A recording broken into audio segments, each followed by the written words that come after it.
Le Data Act est entré en application le 12 septembre dernier. Il encadre l'accès et le partage des données.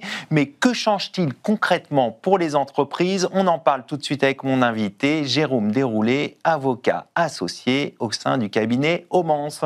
Jérôme, bonjour. Bonjour Arnaud. Alors, qu'est-ce que le Data Act et quel est derrière ses principaux objectifs? Alors le Data Act, c'est un règlement dont l'objectif politique est de créer un marché unique de la donnée en Europe, avec, je dirais, deux mots-clés, partage et équité. Alors, ces grands objectifs, c'est vraiment d'organiser les modalités de ce partage, les modalités de transfert de ces données, d'utilisation. C'est d'accompagner aussi, je dirais, la numérisation. On le voit bien, il y a une explosion de la production de données à travers les objets connectés, etc. Donc, c'est d'accompagner ce mouvement, c'est de renforcer les modalités de partage et surtout, c'est de favoriser l'émergence d'un véritable, comme je le disais, marché unique, un marché qui soit liquide, équitable et efficace, pour reprendre les termes du Data Act, mais vraiment justement de mettre en œuvre des règles dédiées en matière de concurrence et de faciliter justement la circulation des données dont on voit aujourd'hui que les acteurs privés ou publics ont de plus en plus besoin. Bon, on vient de voir l'objectif donc de définir un marché unique de la donnée, mais quel est le champ d'application de ce règlement européen ?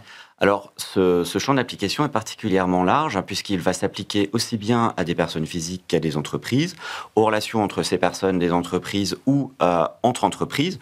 Donc, qui sont concernés? Des fabricants de produits connectés et avec, je dirais, tous les producteurs de services connexes. Ce sont aussi les utilisateurs de produits connectés qui sont concernés, puisqu'à un moment, ils vont pouvoir décider justement de partager ou non leurs données. Ce sont les détenteurs de données, entreprises ou non, et leurs destinataires, c'est-à-dire donc destinataires, ceux à qui on va décider de partager des données ou de leur transférer. Ce sont tous les fournisseurs de services de traitement de données, tous ceux qui vont aussi aider à assurer l'interopérabilité de ces transferts. Et également, et ça c'est un point intéressant du Data Act, ce sont aussi les acteurs publics. C'est-à-dire que dans certains cas, c'est prévu par l'article 15 du Data Act, pour des besoins exceptionnels, certains acteurs opérateurs publics peuvent décider justement, en tout cas demander à voir mettre certaines données à disposition. On peut penser à un contexte un peu récent, notamment dans le cas de l'épidémie de Covid, justement, la nécessité pour certains acteurs publics de pouvoir avoir accès à certaines données. Et donc, le Data Act met en œuvre un cadre pour permettre justement l'accès à ces données en cas de besoin exceptionnel. On vient de voir les acteurs concernés par ce règlement. Maintenant, on va s'intéresser aux obligations qui pèsent sur ces acteurs. Quelles sont-elles ? Alors, les obligations aujourd'hui sont assez larges, puisqu'on l'a vu, beaucoup d'acteurs sont concernés. Déjà, en tout cas, d'arriver à définir les données qui sont concernées, les qualifier et voir dans quel positionnement on peut se placer, en tout cas, quel est son rôle ou ses obligations spécifiques. Il y a des obligations pour les détenteurs de données. Alors, typiquement, par exemple, des producteurs d'objets connectés ou de services connexes qui doivent justement organiser la mise à disposition des données, que ce soit vis-à-vis d'autres entreprises ou vis-à-vis de leurs utilisateurs. Elles vont devoir aussi les informer. Il y a de très gros enjeux en matière contractuelle. Et là encore, ce qui est intéressant, c'est de voir que le règlement Data Act donc prévoit, je dirais, la prohibition de certaines clauses abusives. Là, on n'est pas dans un modèle droit de la consommation, mais on est bien dans le cadre de relations entre entreprises. De quel type ces clauses abusives ? Justement, des clauses qui empêcheraient ou entraveraient les modalités d'accès ou de partage de données. Et l'objectif du règlement, justement, vise au contraire à faciliter, puisqu'encore une fois, il s'agit de créer un marché unique de la donnée. Et donc, dans certains cas, justement, le règlement prévoit la possibilité de qualifier certaines clauses de clauses abusives. Et donc, un aspect contractuel qui est très important, donc avec des enjeux en termes d'information, notamment pour les utilisateurs, consommateurs de produits connectés, et la nécessité aussi d'introduire un certain nombre de garde-fous.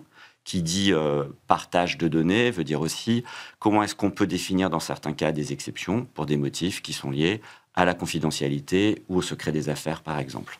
Alors, vous évoquez des motifs d'exception, mais par exemple des données sensibles du type de données de santé.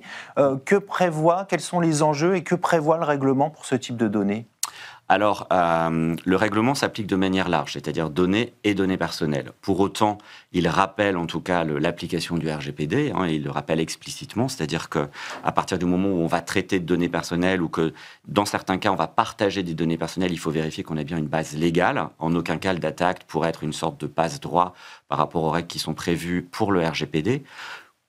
Pour autant, il y a un certain nombre de questions qui peuvent se poser. J'évoquais tout à l'heure les cas dans lesquels on peut justement, pour des acteurs publics, avoir accès à des données pour des besoins exceptionnels. Il est prévu dans ce cas précis des modalités particulières de protection de ces données. On renvoie aux dispositions du RGPD sur la pseudonymisation, sur l'anonymisation. On voit aujourd'hui, à la lumière de la jurisprudence de la Cour de justice de l'Union européenne, que ces notions évoluent. Donc on peut imaginer qu'il y a un certain nombre de règles, en tout cas, qui vont se construire et s'établir, devoir être définies dans le temps, mais avec beaucoup de sujets pour les professionnels aujourd'hui. Alors il va y avoir, de ce que je comprends, il va y avoir une articulation entre ce règlement européen des données et le RGPD quand il sera question de données personnelles, c'est ça? Tout à fait, tout à fait.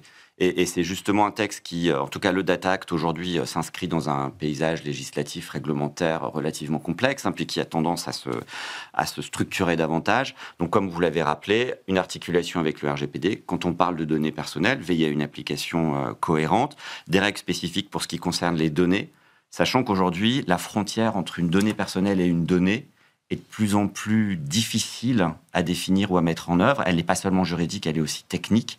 On le voit autour des notions d'anonymisation et de pseudonymisation.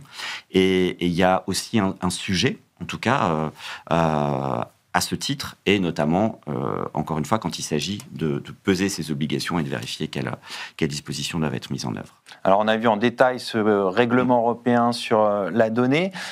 Au final, est-ce que c'est plutôt une opportunité ou une contrainte pour les entreprises, selon vous ? Alors, pour beaucoup d'entreprises, aujourd'hui, c'est un texte qui est vécu comme une contrainte supplémentaire, notamment par rapport à, je dirais, des enjeux lourds en termes de compliance, par rapport au RGPD ou au règlement sur l'intelligence artificielle. Je l'évoquais tout à l'heure, des enjeux notamment en termes de contractualisation, d'informations contractuelles, etc. Donc, nécessité justement de développer toutes les informations qui sont déjà mises en place. Donc, un niveau de contrainte supplémentaire. L'importance de ce texte aussi, c'est de faire réfléchir justement l'ensemble des acteurs concernés, privés, publics, sur les données qu'elles traitent, sur les jeux de données auxquels elles ont accès, etc., pour avoir une vision beaucoup plus dynamique et pour exploiter aussi, valoriser ce patrimoine de données qu'elles mettent en œuvre, qu'elles construisent ou auxquelles potentiellement elles pourraient aussi avoir accès. Alors vous conseillez un certain nombre d'entreprises sur ces sujets. Est-ce qu'aujourd'hui, les entreprises ont déjà appréhendé ce règlement européen ? Je dirais qu'on est au début de cette appréhension. C'est effectivement, d'une manière un peu curieuse, un texte dont on parle encore assez peu. Depuis son entrée en application le 12 septembre dernier, en tout cas, on commence à voir ici et là des questions.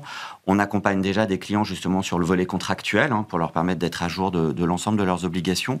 Mais c'est un texte dont la portée, ou en tout cas les conséquences, commence seulement à être appréhendé.